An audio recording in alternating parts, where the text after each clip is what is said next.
Emotional freedom technique में ये नहीं है कि you have to become totally without emotion. Freedom का मतलब ये नहीं है यहाँ पर.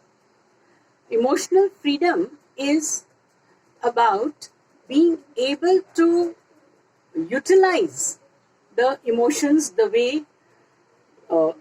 we want to. Because emotion, just like the thinking faculty and the working faculty, head and the hand, the heart is also one more faculty for use of human being. Head cannot do everything on its own. अब हाथ अपने आप काम करने लग जाए, कुछ भी करे, चलेगा? यदि आप हाथ के बारे में ये समझते हो तो यही बात हेड के बारे में भी है. And same applies to the heart also. All these three are given to human beings for use of their betterment. Life को बेटर बनाने के लिए हमें ये तीन फैकल्टी दी गई है. All the three aches. तो हाथ के बारे में तो हमारे को समझ में आता है. हम ये नहीं कह सकते मेरे हाथ ने कर दिया, ऐसा नहीं होता है. हाथ से आप करवाते हो तभी वो करेगा, करेक्ट? अपने आप से जाके हाथ नहीं करता ना. बिल्कुल वही बात होनी चाहिए हेड और हार्ट के लिए. हेड के बारे में थोड़ा सा हमने कुछ ट्रेनिंग किया है, हमने कुछ सीखा पढ़ा है, लिखा पढ़ा है, तो उसके अंदर थोड़ी सी हेड की ट्रेनिंग हो गई है और उसको भी हम जहां चाहिए वहां लगा सकते हैं. राइट? आपको जिस विषय में सोचना है आप उसके बारे में सोच सकते हो. यस, आपको जिसके बारे में सीखना है आप उसके अंदर उसको लगाकर सीख सकते हो. लेकिन हार्ट की ट्रेनिंग हमें कभी किसी ने दी नहीं. हमें किसी ने ये तक नहीं कहा कि उसको ट्रेन किया जा सकता है. और फीलिंग्स तो बस हाँ आ गई तो आ गई. तो इमोशनल फ्रीडम टेक्निक का टेक्निक है एक, वो तो आपने देख ही लिया, अभी सबने अनुभव कर ही ली कि एक तकनीक है और इससे कुछ होता है. तो इमोशंस के ऊपर भी वही हमारा पैमाना रहे जो थिंकिंग के लिए है और जो हाथ से करने के ऊपर है. ठीक है? वही चीज हार्ट के ऊपर भी होनी चाहिए, इमोशंस के ऊपर भी होनी चाहिए. तभी हम पूरी तरह से अपना जीवन जी रहे हैं और अपने आप को इस्तेमाल कर रहे हैं. वो नहीं करने से, अब आप सोचो किसी व्यक्ति का, जैसे कई लोगों को कुछ बीमारी होती है तो उनकी मसल्स उनके कंट्रोल में नहीं होती है, तो उनका क्या हाल होता है? वो बीमार कहलाते हैं ना.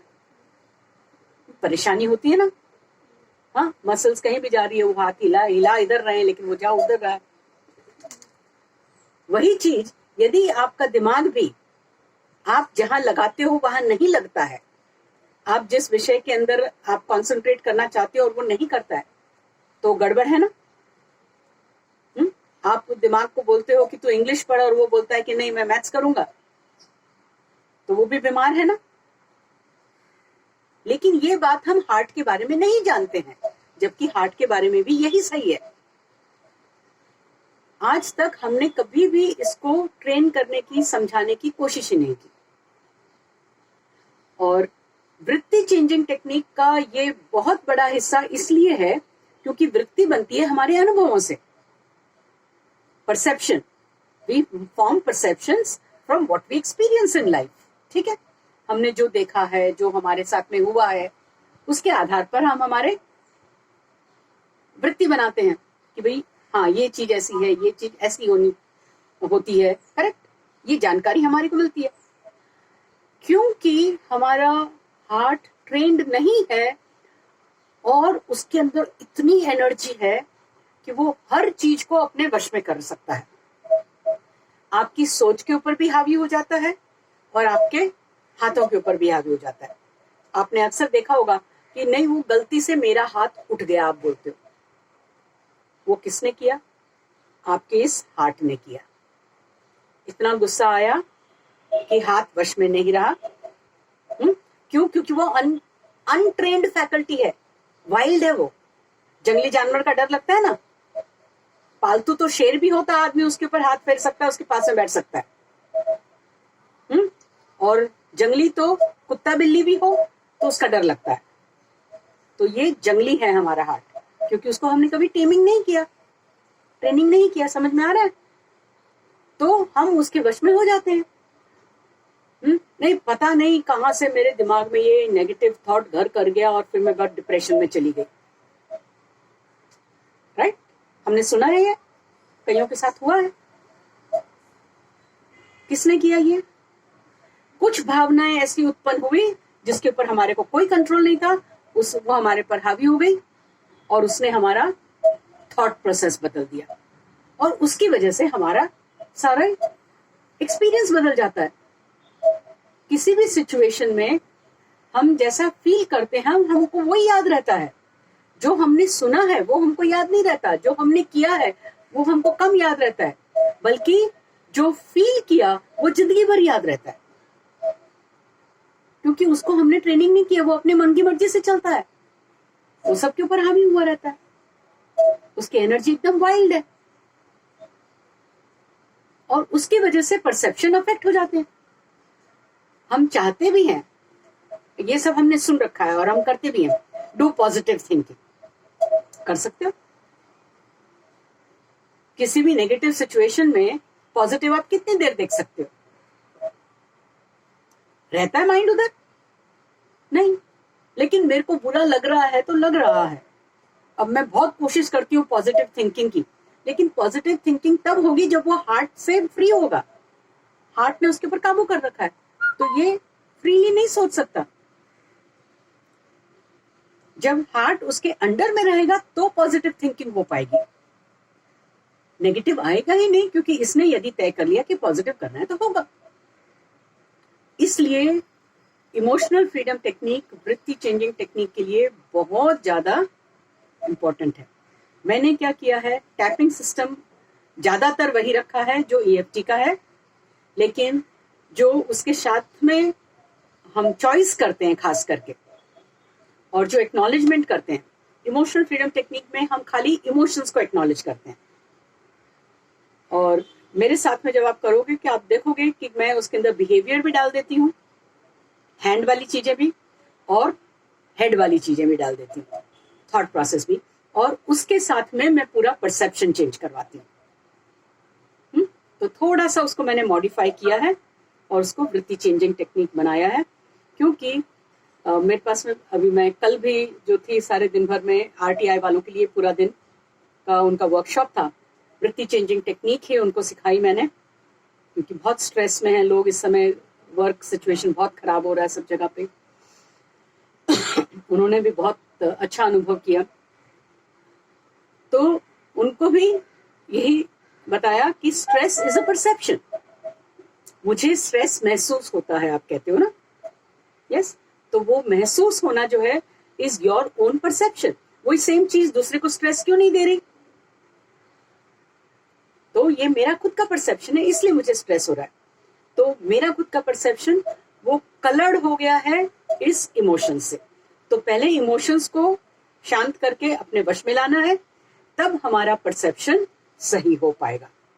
तो बहुत सारे एफर्ट्स जो आप करते हो, आप देखते हो कि वो काम नहीं कर रहा, वो इसलिए काम नहीं कर रहा क्योंकि एक फैकल्टी इन तीनों में से अनट्रेन्ड है और वो आपको हर बार नीचे खींच लेती है, आपकी सारी मेहनत के ऊपर पानी फिर जाता है।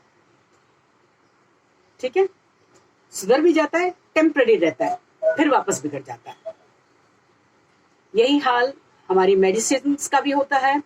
कोई भी आप फैकल्टी ले, ये मोडालिटी ले लो जिससे आप सुधर सकते हो, उन सब के अंदर यही एक अनट्रेन्ड पार्ट है जिसकी वजह से आप वापस उसमें पड़ जाते हो। यस, डॉक्टर बोलेगा हार्ट की दवाई देगा तुम्हारे को, डायबिटीज की दवाई देगा, आर्थराइटिस की दवाई देगा, लेकिन साथ में बोलेगा स्ट्रेस मत लेना। लेकिन ये नहीं बताता कि भाई स्ट्रेस कैसे नहीं लेने का। हाँ, क्योंकि उनको भी नहीं मालूम है कि नहीं, अच्छा इससे तो स्ट्रेस हो ही जाता है, फिर वो दवाइयां दे देता है, थोड़े दिन वो सप्रेस रहता है, फिर उसके बाद में ज्यादा होके निकलता है स्ट्रेस।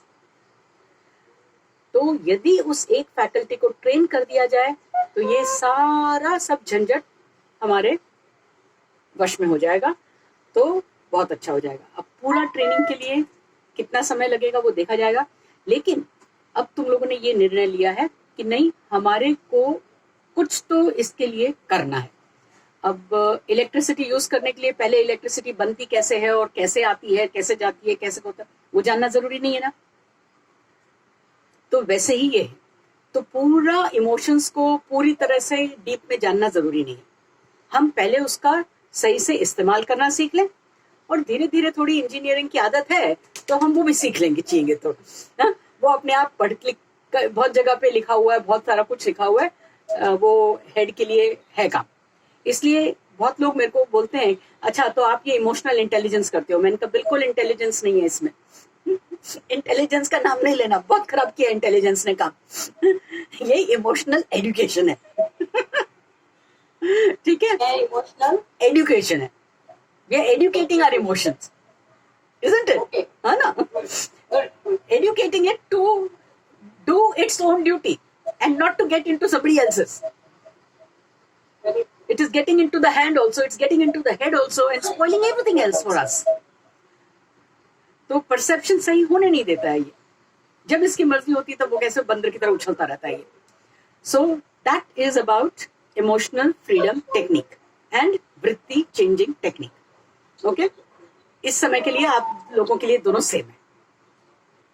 ठीक है, I have one question. हाँ, ask. Kelvin said that the belief and Vritti is same. Sorry, I didn't get what is same. Belief, what we Belief and vritti. हाँ, vritti is a perception. It is similar. Vritti is the impression that is formed in our mind, and that is what makes up our personality. Whereas belief is one part of it. Values, value system, belief systems, our thought patterns, our feeling states, and our habitual actions. All these are together making up a vritti, a perception. Okay? So, main, our whole life, our world is the way we perceive it. है ना? तो हमारा perception सही होगा तो हमारा world भी सही होगा। तो मुझे खाली इमोशंस के ऊपर अटकना नहीं है, शुरुआत वहां से करनी है, क्योंकि ये ही हमारा दुश्मन बना हुआ है, बीइंग अनएजुकेटेड। तो let's become educated in making our emotions of the positive kind and of the kind, at least of the quieter kind, वो wild नहीं रहे। ठीक है, तो और ये सारे दिन भर हमारे अंदर आते रहते हैं। There is not a moment when you are without your head saying something, your hand doing something, or your heart saying something, है ना? ये तीनों हर समय हम यूज करते रहते हैं। हैंड और हेड एकदम एक्सपर्ट होने की बजाय, even if you are skilled at something, heart उसको बिगाड़ देता है। कभी कभी तो साथ देता है तो अच्छा हो जाता है, जब नहीं साथ देता तो वो बिगड़ जाता है। होता है ना कि यू आर तो such an expert at it, how come you did it like this. अब तक आपके पास इस सवाल का जवाब नहीं था, अब जान लो। ये एक छुपा हुआ हमारे अंदर हमारा अनएडुकेटेड सेल्फ है। ठीक है, तो इसको भी हम एडुकेट कर लेते हैं तो हमारे से आसानी से कोई गलतियां नहीं होगी। तो पहले अपन इसको अपने थोड़ा सा कंट्रोल में ले आए और डेली इसके ऊपर काम करें कि उसको बताएं कि भाई तेरी किसी भी बच्चे को कुछ सिखाने के लिए हम उसको रिपीट करते हैं ना एक ही एक इंस्ट्रक्शन को, तो हम भी ये 21 दिन तक यही करेंगे। हम हर रोज जो भी अपर मोस्ट इमोशन आता है, हम उस इमोशन को डील करके, शांत करके उसको हमारे अंडर में रहना सिखाएंगे। तो 21 दिन तक लगातार करने का कारण ये है, बायोलॉजी की टीचर हूँ इसलिए और भी ज्यादा कॉन्फिडेंस से बोल सकती हूँ, और बाकी ये सर्वविदित है, हमारे शास्त्रों में भी यही लिखा हुआ है कि कोई भी नई चीज जब हम सीखते हैं ना, तो हमारे ब्रेन में न्यूरॉन्स करके जो नर्व सेल्स होती हैं वो एक्टिवेट हो जाती हैं। जो वाइट होती है यानी कि वो एक्टिव नहीं है, ग्रे है यानी कि वो एक्टिव है। तो कुछ जब हम नई चीज कुछ सीखते हैं तो कुछ नया वाला वाइट मैटर रिसीड होने लगता है और वो ग्रे निकलने लगता है, और नर्व्स क्या करती हैं, कनेक्ट करती हैं। तो अभी हम ये काम हाथ के द्वारा और माइंड के द्वारा कर रहे हैं। तो नर्व्स का काम तो है ही। तो यहाँ से यहाँ तक जो पाथवे बनेगा हेड में, जब वो पाथवे बन जाएगा और वो इंस्ट्रक्शन देगा हार्ट को और हैंड को, हर एक को। नर्व्स तो हर जगह जाती है ना, तो वो पाथवे बनने के लिए 21 दिन चाहिए होते हैं। जब एक ही चीज को आप लगातार 21 दिन तक और एक फिक्स समय पे करो तो ज्यादा अच्छा होता है, वो पाथवे ज्यादा क्लियर बनता है। नहीं तो भी पगडंडी तो बनी जाती है। कांट हियर यू शोभा, बोलो तभी अनम्यूट करके बोलो।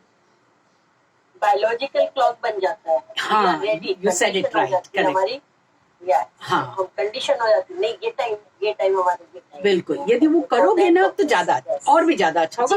नहीं तो भी 24 घंटे में एक बार करने से एटलीस्ट पगडंडी जरूर बन जाएगी। बहुत क्लियर रोड कंस्ट्रक्ट करके ना बने, लेकिन वो पगडंडी भी हमारे काम आ सकती है। आती है। तो बहुत ज्यादा वो रिजिडिटी भी नहीं लानी है, क्योंकि उससे हमारे जनरल लाइफ के अंदर इंटरफियर होता है, तो वो नहीं करना है। You should be flexible. हाँ, थोड़ा फ्लेक्सिबिलिटी रख के पगडंडी तो पगडंडी, लेकिन पाथवे जरूर बनेगा। हाँ, नहीं ठीक है। तो वहाँ पे भी रिजिडिटी आ जाएगी, तो मुश्किल हो तो जाएगी। वहाँ पे भी अपने को प्रॉब्लम हो जाएगी। हाँ। यदि आप बिजी हो तो आपका दिमाग अभी दूसरी जगह रहेगा। बिल्कुल। For that purpose it is compulsory to be flexible. Correct. You should be tell okay, time मिलेगा तो आप कर हाँ, लेकिन 24 घंटे में एक बार जरूर करेंगे। एक बार करना है। बस चलो, ये बात समझ में आ गई तो बहुत अच्छी बात। Shamim, have I answered your question? Yes. Okay, ये अब शांत है, अभी बीच में नहीं आएगा ना? थिंकिंग को बीच में मत डालो। अच्छा, and let me give you this confidence. मैं आपके साथ में एक शीट शेयर करूंगी जिसके अंदर ये सारे स्टेप्स लिखे हुए हैं और डायग्राम से मैंने सारे पॉइंट्स भी बताए हुए हैं। ठीक है, तो आज के सेशन के बाद में मैं ग्रुप में डाल दूंगी उसको, ताकि लेकिन अभी अपने आप करना नहीं, but go through that sheet और माइंड के अंदर उसको बैठा लेना है। करके रखना है अपना। हाँ, अपने माइंड के अंदर वो जो पिक्चर है, एटलीस्ट पॉइंट सारे मालूम होने चाहिए। और ये मेनली 2 सेंटेंस, मेन सेंटेंस एक ही है, लेकिन वो जो हम 2 बार बोलते हैं उसको थोड़ा सा अलग ढंग से बोलते हैं ना। पहले वाले में एक्नॉलेज करते हैं और सेकंड बार जो वो सेंटेंस बोलते हैं तो हम चूज बोलते हैं। तो ये 2 सेंटेंसेस ठीक से याद रखना है। और हाँ, तो इतना आप यदि याद कर लोगे कल तक के लिए, तो परसों जब हमारा लास्ट सेशन वेबिनार का होगा तब तक आप तैयार हो जाओगे अपने आप करने के लिए। तो मैं व्हाट्सएप पे आपको सपोर्ट भेजती रहूंगी और आप लोग घर पे अपने आप कर सकोगे। ठीक है, और